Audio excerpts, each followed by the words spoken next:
Hello everybody, today we will discuss about the attenuation. Attenuation means the loss in amplitude and the frequency, amplitude, or you can say the intensity of optical light in optical medium. ये किस तरीके से losses होते हैं उसे एटोनेशन कहा जाता है। और इसके अलावा हम पढ़ेंगे लॉसेस जो इस तरीके से है, यानी कि ये कह सकते हैं तीन तरीके के लॉसेस होते हैं। One is absorption, scattering and geometrical bend etcetera. इसके बारे में हम डिटेल में पढ़ेंगे और ये आपको इसकी डायग्राम्स और जहाँ कहीं डेरिवेशन होगा वो बारे में पढ़ेंगे। इसे आप इस तरीके पढ़ सकते हैं। एटोनेशन होता है the reduction in amplitude and the intensity of the signal as it guided through the optical fiber। ये मैं ऑप्टिकल फाइबर का पहले भी बता चुका हूँ कि इसमें जो लॉस सिग्नल रहता है एम्पलीट्यूड, उसका अगर गाइड जो है जो वेव चल रही है अगर वो लॉस करती है इन द फॉर्म ऑफ एम्पलीट्यूड और अपने सिग्नल में थ्रू द ऑप्टिकल फाइबर, उसे जो है एटोनेशन कहा जाता है। सिंपल मैनर में आप इस तरीके से देख सकते हैं। आप यहाँ देखेंगे जब सिग्नल यहाँ से चला और यहाँ तक पहुँचा, इस सिग्नल में अगर लॉस होता है यानी एम्पलीट्यूड, वेव तो चल रही है इस तरीके जैसे वेव चलेगी आपकी इस तरीके से वेव चलेगी, तो लॉस जो है इस तरीके से जहाँ पे होता है एम्पलीट्यूड, उसे एटोनेशन कहा जाता है। इसे मैथमेटिकली फॉर्म में हम इस तरीके से दिखाएंगे। ये फॉर्मूला है एटोनेशन का। इसके अंदर dB जो है loss in signal or amplitude in the electromagnetic signal, और इससे जो है अगर आप टर्म्स में करते हैं 10 log⁻10 power output power input, तो ये फॉर्मूला इसके गिवन है। इसी इक्वेशन को अगर हम दूसरे तरीके से लिख सकते हैं, if alpha is the signal attenuation per unit length, यानी पर यूनिट लेंथ होता है और total length of the optical fibre जो है वो L है, तो जो loss in signal in decibels था ये dB, इसको किस तरीके से लिखते हैं alpha L upon alpha L is equal to 10 log10 P naught upon PI dB upon this is the unit in per kilometre. तो L को नीचे ले जाएंगे तो हमको ये वैल्यू मिलेगी। तो फिर बाद में इसमें नेगेटिव साइन भी डालेंगे क्योंकि because the signal is decreasing, so alpha is equal to ये इस तरीके से लिखा जाएगा। तो एटोनेशन मीन्स द लॉस है सिग्नल का in the form of signal in the, मतलब जो सिग्नल जा रहा है वेव जैसे चल रही है और उसका एम्पलीट्यूड में। एम्पलीट्यूड और इंटेंसिटी के बारे में अगर आप में जानना चाहते हैं तो ये ऑलरेडी मैं अपने प्रीवियस क्लिप्स में अच्छे से एक्सप्लेन कर चुका हूँ, आप उसको पढ़ें और उसमें देखें कि एम्पलीट्यूड और इंटेंसिटी क्या होता है और उसके बारे में पढ़ें। यहाँ सिग्नल लॉसेस जो है in optical fibre they are 3 types. One is absorption losses, another is scattering losses, geometrical losses and or the bending losses। ये फर्दर जो है यानी कि इसके अलावा ये आगे क्लासिफाइड होते हैं। जैसे एब्जॉर्प्शन स्पेक्ट्रा लॉसेस जो है, एब्जॉर्प्शन लॉसेस भी 3 तरीके हैं, intrinsic absorption, extrinsic absorption and atomic defect absorption. और इस तरीके से ये है, इनको बारे में हम एक एक करके पढ़ेंगे। एब्जॉर्प्शन लॉसेस जो है इसमें 3 मेन है, इंट्रिंसिक एब्जॉर्प्शन, एक्सट्रिंसिक एब्जॉर्प्शन और एटॉमिक एब्जॉर्प्शन। इंट्रिंसिक एब्जॉर्प्शन जो है this is the intrinsic absorption of a light by the material of its core only, यानी कि ग्लास की अपनी ही प्रॉपर्टी होती है। इट्स सिंपल मैनर में आप कह सकते हैं, there is a tendency of a fibre or a glass material to absorb small amount of light intensity जो है, लाइट एनर्जी जो है एब्जॉर्ब करे, उसे इंट्रिंसिक एब्जॉर्प्शन कहा जाता है। और एक्सट्रिंसिक एब्जॉर्प्शन में क्या होता है कि the presence of impurities in the optical fibre, optical fibre है उसके अंदर अगर कोई इम्प्योरिटी है, is the major source of this type of losses, यानी एक्सट्रिंसिक लॉसेस में।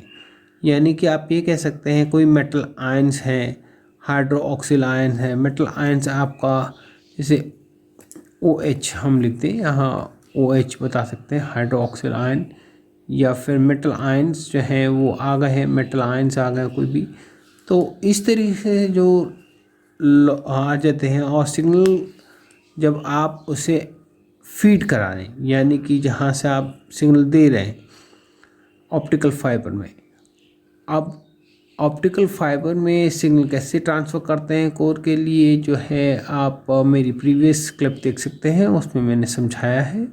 इसमें आप मेटल या जब उसमें ट्रांसफ़र करते हैं तो लॉस जो है, इस तरह की जो लॉस हो उसे एक्सट्रिंसिक एब्जॉर्प्शन लॉस कहा जाता है। आपको मैं फिर से बता दूं, these are the losses that is take place when light pass to the optical fibre through these metals. Metal या नॉन मेटल, मतलब मेटल या हाइड्रोक्सिल आयन से जब ये प्रेजेंस है और सिग्नल जा रहा है तो लॉस जो होता है, यानी ये एब्जॉर्ब कर लेता है सिग्नल को, तो उस तरीके के जो सिग्नल को कहा जाता है एक्सट्रिंसिक एब्जॉर्प्शन। फिर आता है मेटल एटॉमिक डिफेक्ट एब्जॉर्प्शन।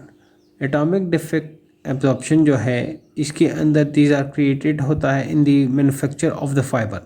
ये पता नहीं चलता है और मैन्युफैक्चरिंग के टाइम ही जो ऑप्टिकल फाइबर बना है उसके अंदर जो है बन जाता है, और इतना छोटा होता है कि दिखाई ही नहीं देता। इसे देखने के लिए या तो हमें एक्सरे या फिर गामा रेज, न्यूट्रॉन्स या इलेक्ट्रॉन बीम्स देखना पड़ता है, तब पता चलता है ये इस टाइप के डिफेक्ट, मतलब जो ऑप्टिकल फाइबर बनाया है उसमें कुछ डिफेक्ट्स हो गए, जिससे जब सिग्नल पास करते हैं तो उसमें उस तरीके से लॉस हो जाता है। यानी जो एटॉमिक की वजह से वो लॉस होने लगता है। आप ये कह सकते हैं एटॉमिक लॉस से जो है, that is atomic defects are created in the manufacture of the fibre. These are the created when the fibre is exposed to X ray, gamma और न्यूट्रॉन्स, तब ये पता चलता। और जैसी इसमें लाइट जाएगी ऑप्टिकल फाइबर में, because of these defects losses होंगे। इसके बाद आता है बेंडिंग, जो मैं ऑलरेडी कह चुका था, स्कैटरिंग लॉसेस। स्कैटरिंग लॉसेस में जो है, अब these are the losses. Scattering losses is the loss due to the optical energy due to the imperfection in the fibers. imperfection है फाइबर में, और इस तरीके से फाइबर को भी रिले स्कैटरिंग लॉसेस कहा जाता है। आप इस तरीके से लॉसेस को हम स्कैटरिंग, रिले स्कैटरिंग लॉसेस भी कहा जाता है। और these during these formation of fibers, some microscopic variety of density of doping impurities frozen in the glasses।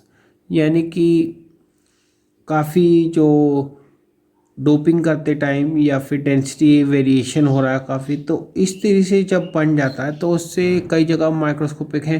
अब मतलब जो सिग्नल जा रहा है वो तो जा रहा है प्रॉपर्ली, जैसे मैं सिग्नल दिखाता हूँ। यहाँ आप देखेंगे सिग्नल इधर से जा रहा है, और अगर यहाँ पर इम्प्योरिटीज़ प्रेजेंट है, जो इम्परफेक्शन है, जिसकी वजह से लॉस होने लग जाए, यानी कि जो मटेरियल बना है वो इम्परफेक्टली बना है, जिसकी वजह से अलग अलग माइक्रोब्स रह गए हैं जैसे, या फिर उसकी डेंसिटी कहीं से, डेंसिटी यानी इक्वी डेंसिटी होनी चाहिए, यूनिफॉर्म होमोजीनियस।